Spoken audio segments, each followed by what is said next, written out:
Soft, ethereal music plays at 432 Hz in background. Picture this.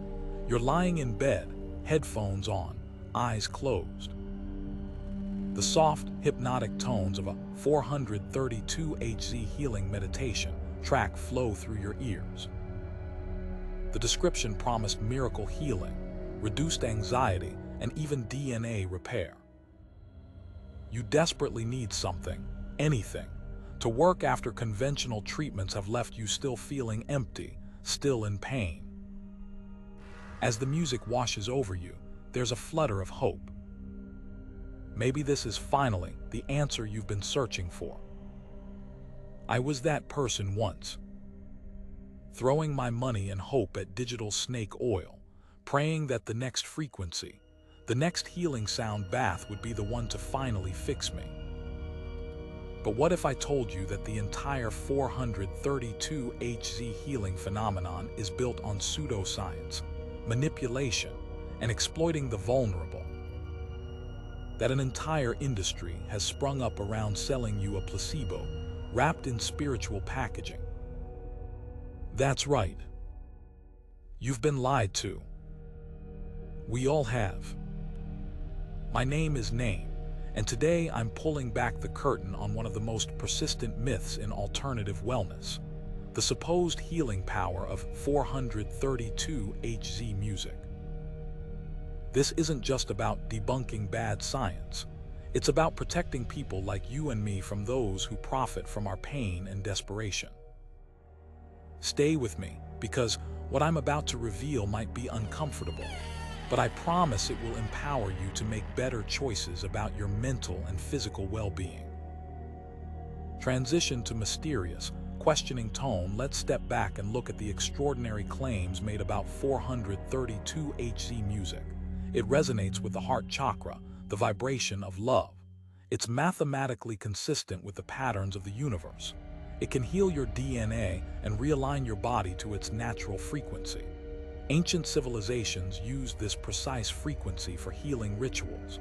Sound familiar? These claims are everywhere now, on YouTube videos with millions of views, on streaming platforms, and echoing through the halls of wellness retreats that charge thousands of dollars. The 432 Hz industry has grown exponentially in the last decade. What was once a fringe theory has become a multi-million-dollar business, complete with specialized albums, tuning apps, healing sessions, and even special, frequency-calibrated instruments and headphones. Why? Because these products promise something we all desperately want: effortless healing. Think about it. Who wouldn't want to simply put on headphones, press play, and have their anxiety, depression, chronic pain, or even serious illnesses melt away? It's the ultimate modern miracle, passive healing through technology. No difficult lifestyle changes required. No challenging therapeutic work. Just lie back and let the frequencies do their magic. But as the Roman philosopher Seneca wisely noted, if something seems too good to be true, it usually is. The narrative around 432 Hz often begins with some version of this tale. Voice shifts to storytelling mode in 1939. Nazi propaganda minister Joseph Goebbels led a sinister campaign to standardize concert pitch at a equals 440 Hz. Before this, supposedly, instruments worldwide were tuned to the natural frequency of a equals 432 Hz.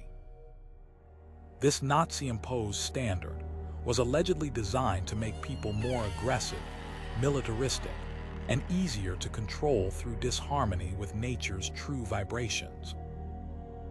Meanwhile, the suppressed 432 Hz frequency remained the secret key to spiritual enlightenment and physical healing.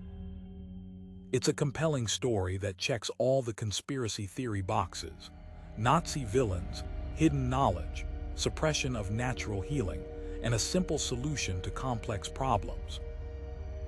But here's where the truth starts to unravel. The standardization of pitch to a equals 440 Hz wasn't a Nazi plot. The movement to standardize musical tuning had been ongoing since the 19th century, with various standards used in different countries. The American music industry had adopted a equals 440 Hz in 1936, before any Nazi involvement. And historical records show that throughout musical history, pitch standards varied widely, from about a equals 415 Hz to a equals 460 Hz, depending on the era, region, and type of music. There was never a golden age when everyone tuned to 432 Hz. In fact, the concept of precisely measured frequencies is relatively modern, made possible by technology that didn't exist in ancient times. Voice becomes more intense, investigative. So, where did this mythology come from? Much of it can be traced to a few key figures, including Rudolf Steiner, founder of anthroposophy, and Joseph Sauveur, an 18th century physicist, whose ideas were later picked up and popularized by New Age writers in the 1970s and beyond. The Nazi connection appears to have been added later, providing a convenient villain to an already tangled narrative. What we're seeing is a classic case of historical revisionism, creating a mythical past that never existed to sell a solution to a problem that isn't real. Voice shifts to authoritative, analytical tone. Now let's talk science, or more accurately, the abuse of scientific concepts to create the illusion of credibility. Proponents of 432 Hz often throw around scientific-sounding terms: frequency, vibration, resonance, quantum healing, and cymatics.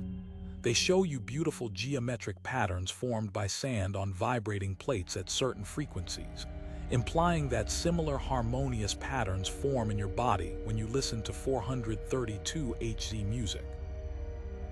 They tell you that 432 Hz mathematically aligns with the Fibonacci sequence, the golden ratio, and the vibration of planets. They claim it matches your heart's vibration and the frequency of your DNA. These assertions may sound impressive, but they're a textbook example of what physicists call word salad, scientific-sounding terms strung together in ways that are meaningless to actual scientists. Here's what real science tells us. First, sound frequencies and healing. While sound can certainly affect mood and psychological state, we'll get to that, there's no credible evidence that specific frequencies have specific healing properties. The human body doesn't have a single resonant frequency. Different tissues and organs respond differently to various vibrations, and these responses don't translate to healing in any meaningful sense. As for DNA vibrating at 432 Hz, DNA molecules vibrate at trillions of hertz, far beyond the range of human hearing. And your cells contain countless molecules, all vibrating at different frequencies. The idea that a single audible tone could somehow repair or harmonize this incredibly complex system is, frankly, absurd. The planetary frequency claims. Pure fiction. Planets don't emit sound waves. Sound can't travel through the vacuum of space, and the mathematical relationships cited are often miscalculated or simply made up. Voice becomes more emphatic, but perhaps the most important scientific point is this. There is no substantial body of peer-reviewed research showing that 432 Hz music produces different physiological effects than music tuned to 440 Hz or any other nearby frequency. The few small studies that exist have methodological flaws, haven't been replicated, or show such minor differences that they could easily be explained by placebo effect. And make no mistake, the placebo effect is powerful, especially with something as subjectively experienced as music. Voice becomes more conversational. Understanding, let me be clear. I'm not saying that people don't feel better when listening to so-called healing music. Many genuinely do. But that improvement likely has nothing to do with the specific frequency of 432 Hz. Music itself is powerful medicine. Countless studies show that music we enjoy can reduce stress hormones like cortisol, trigger the release of dopamine, our brain's pleasure chemical, lower blood pressure and heart rate, improve mood and reduce symptoms of depression, decrease pain perception, help us sleep better. But here's the crucial point. These benefits come from listening to any music you find pleasant and relaxing. The style, cultural familiarity, personal associations, and your own musical preferences matter far more than the exact frequency to which the instruments are tuned. Most listeners can't reliably distinguish between 432 Hz and 440 Hz in blind tests. The difference is about 1/4 of a semitone, less than the natural variation in pitch that occurs when singers perform or when instruments warm up during a concert. Voice becomes more intimate, revealing when I was at my lowest point with chronic pain. I downloaded dozens of healing frequency tracks. Some days they seemed to help. Other days, nothing. I convinced myself that on the days I felt no relief, I must have chosen the wrong frequency for my particular condition. What I didn't realize then, but understand now, is that my varied responses had nothing to do with the frequencies themselves. On days when the music helped, it was because the act of stopping everything to focus on healing gave my nervous system a break. The expectation of relief triggered my body's own healing mechanisms. The music distracted me from pain signals. The relaxing sounds helped lower my stress levels, which reduced inflammation. These benefits are real and valuable, but they're available from any music you find soothing, not just tracks labeled 432 Hz healing. Voice shifts to investigative, exposing tone. So if the science doesn't support the extraordinary claims, why is 432 Hz music everywhere? The answer is simple. It's highly profitable and almost cost-free to produce. Think about it. If you're a content creator, which would be more lucrative? 1. Creating a regular relaxation track that competes with millions of others. 2. Creating essentially the same track but labeling it 432 Hz DNA repair, ancient healing frequency, miracle tone. Option 2 costs exactly the same to produce, but can command premium prices and attract desperate people searching specifically for healing solutions. Voice becomes more pointed, critical. Let's follow the money. A quick search reveals hundreds of 432 Hz healing music producers selling premium subscription services for frequency-optimized music, apps that claim to retune your own music library to healing frequency, special headphones supposedly designed to maximize frequency benefits, in-person sound healing sessions costing hundreds of dollars, tuning forks, crystal bowls, and other instruments at marked-up prices, online courses teaching how to create your own healing frequency music. Many of these producers have no background in medicine, neuroscience, or physics. Some openly admit in the fine print that their claims aren't medically verified, while continuing to use healing language in their marketing. Voice lowers becomes more serious. What's most troubling is who these products target: vulnerable people dealing with chronic pain, mental health struggles, sleep disorders, and even serious illnesses like cancer.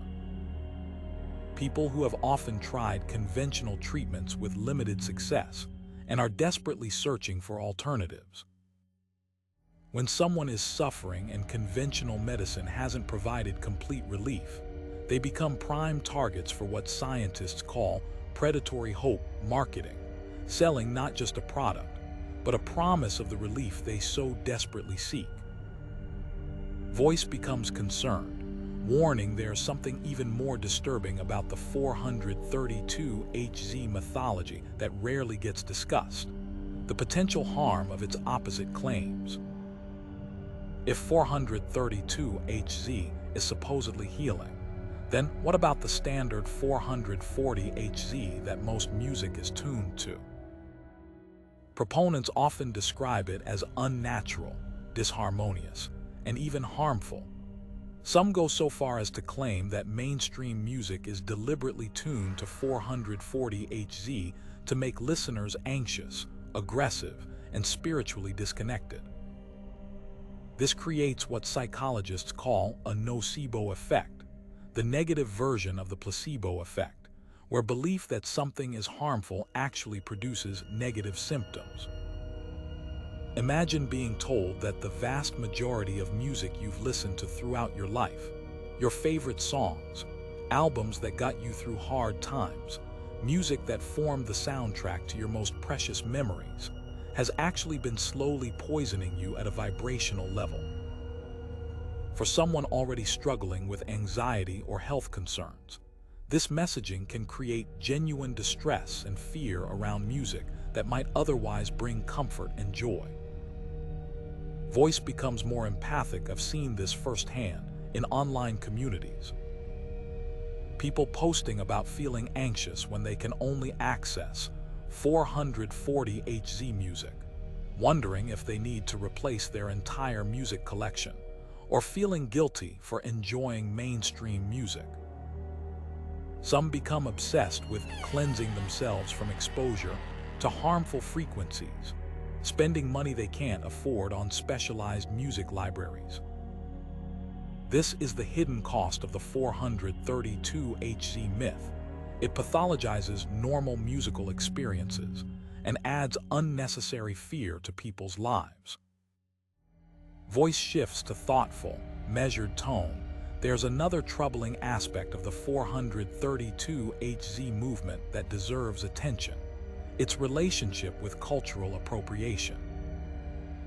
Many 432Hz promoters claim that their frequency discoveries are based on ancient wisdom, from Egyptian, Greek, Indian, Native American, or Tibetan traditions. They sell products with names like solfeggio ancient healing tones or pyramid frequency meditation, often using imagery and spiritual concepts borrowed from these cultures. However, these claims typically misrepresent or oversimplify complex cultural traditions, cherry-pick elements that fit their narrative while ignoring historical context, attribute modern concepts to ancient peoples who had no way to measure precise frequencies, blend elements from multiple unrelated traditions into a homogenized ancient wisdom. This approach reduces rich spiritual traditions to marketable commodities and reinforces colonial patterns of extracting and profiting from indigenous knowledge without respect for its origins or proper context. Voice becomes more direct. Real traditional healing practices are embedded in specific cultural contexts, with trained practitioners, proper protocols, and community support systems. They can't be reduced to a downloadable MP3 or a YouTube video. If you're genuinely interested in sound healing traditions, seek out authentic practitioners who respect and preserve their cultural heritage, rather than those who appropriate superficial elements for profit. Voice shifts to constructive, informative tone. Despite my criticism of 432Hz pseudoscience, I want to be clear. Legitimate sound and music therapy absolutely exists and can be tremendously beneficial. Evidence-based sound therapy includes music therapy, conducted by certified music therapists, MTBC in the US. This clinical practice uses music interventions to accomplish individualized goals within a therapeutic relationship.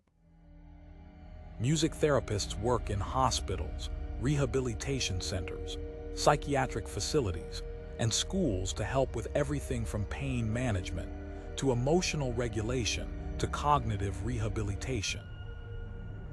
Guided music listening, structured programs where carefully selected music is used alongside mindfulness techniques to address specific health concerns. Programs like music medicine and the Bonney method of guided imagery and music have solid research backing their effectiveness. Rhythmic auditory stimulation uses rhythm to improve movement in people with neurological conditions like Parkinson's disease or stroke recovery, with impressive clinical results. Vibroacoustic therapy uses low-frequency sound vibrations applied directly to the body through special chairs or beds. Some research shows promise for pain and muscle tension, though more studies are needed. Voice becomes encouraging. These approaches share important characteristics that distinguish them from 432 Hz claims. They don't attribute magical properties to specific frequencies. They have standardized protocols that can be studied and replicated. They're administered by trained professionals. They have peer-reviewed research supporting their mechanisms and effectiveness. They make measured claims rather than promising miracle cures. If you're interested in how sound can support your health, these evidence-based approaches deserve your attention.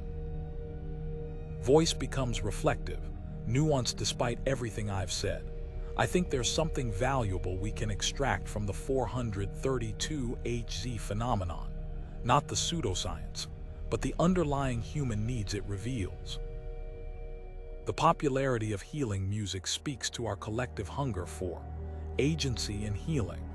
We want to feel we have options beyond conventional medicine, especially when it hasn't fully addressed our needs. Spiritual connection. Many feel that modern healthcare overlooks the spiritual dimension of wellness. Sound healing offers a bridge between physical and spiritual realms. Simple solutions. In a complex world with information overload, the idea that something as simple as listening to the right frequency could solve our problems is deeply appealing. Non-pharmaceutical approaches. With legitimate concerns about medication side effects and addiction, people are seeking non-drug alternatives. Holistic perspectives. Many feel that conventional medicine treats symptoms rather than root causes or whole-person wellness. Voice becomes warmer, more compassionate. These desires aren't irrational or misguided. They reflect real limitations in our healthcare system and real human needs that deserve to be addressed. The problem isn't that people are seeking holistic healing. It's that predatory marketers exploit these legitimate desires with pseudoscientific products instead of honest solutions. Voice becomes encouraging, empowering. So where does this leave you if you've been exploring 432 Hz music? First, if you genuinely enjoy music labeled as 432 Hz, there's no reason to stop listening to it. The relaxation benefits are real, even if they don't come from the frequency itself. Your subjective experience matters. But I encourage you to free yourself from the artificial constraints of specific frequencies. The most healing music for you is music that you personally find beautiful and moving, matches your need in the moment, energizing, calming, emotional release, has positive associations and memories for you, engages you at the level you need, background, focused listening, participation, comes from cultures and traditions that resonate with your own background, or that you approach with respect and appreciation. Voice becomes more practical, action-oriented. If you want to harness the genuine power of music for wellness, create intentional listening spaces. Set aside time specifically for music listening, free from distractions. Build contextual playlists. Different music serves different needs. Create collections for energy, focus, relaxation, emotional processing, or social connection. Explore active music making. Even simple participation like drumming, humming, or movement amplifies music's benefits. Practice mindful listening. Really notice the elements of the music, how your body responds, and what emotions arise. Consider legitimate music therapy. If you're dealing with specific health challenges, a certified music therapist can create personalized interventions. Voice becomes inspiring for conclusion. The true healing power of music isn't locked in a specific frequency. It's in the universal human response to organized sound, the connections it creates, the emotions it evokes, and the spaces it opens in our consciousness. Music has been healing humans since long before we could measure frequencies, and its power extends far beyond the numbers. Your healing soundtrack is as unique as you are. Trust your experience, not marketing claims. Voice becomes direct. Speaking to viewer personally, I know some of what I've shared today might be disappointing if you've invested hope in 432 Hz healing. It's never easy to let go of something that promised relief, especially if you're still searching for answers. But I believe that real empowerment comes from accurate information, not comforting myths. You deserve approaches to healing that respect your intelligence and offer genuine benefits, not pseudoscientific marketing. The good news is that music's healing power is real and available to you right now. No special frequencies required. The perfect soundtrack for your healing journey isn't determined by a number, but by your own unique response to the infinite world of sound. Trust yourself. Listen deeply. And remember that the most powerful frequency for healing is the one that resonates with your own heart and mind. Music fades up beautiful, emotionally moving music with no mention of its tuning. This has been the 432 Hz healing music myth. What they don't want you to know. Written by name, narrated by name. If you found this information valuable, please share it with others who might benefit from a more evidence-based approach to music and wellness. For more information, including citations for the research mentioned in this video, check the description below. Music continues to end.